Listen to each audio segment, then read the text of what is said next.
Hello everyone and welcome back to another video from Wake&Tech. In this video, I'm going to show you how to delete the Westpac application from your smartphone. So let's get started right away.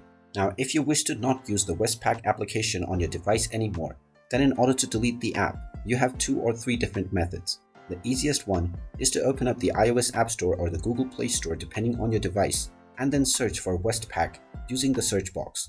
Once you find the Westpac application, go ahead and tap on it and you will see the uninstall button. You can tap on this button and this will remove the Westpac application from your device right away. You can also long press on the Westpac application and this will also show you the uninstall option. You can tap on this option once again and you will be asked whether you are sure that you want to proceed forward. Once you provide your confirmation, the Westpac application will be deleted from your device. And there you have it. That is how easy it is to delete the Westpac application from your device. If you find this video helpful, make sure you hit that like button and subscribe to our channel if you haven't done so already. Also ring that notification bell to never miss another update from us. Thank you for watching and I will see you again in the next video.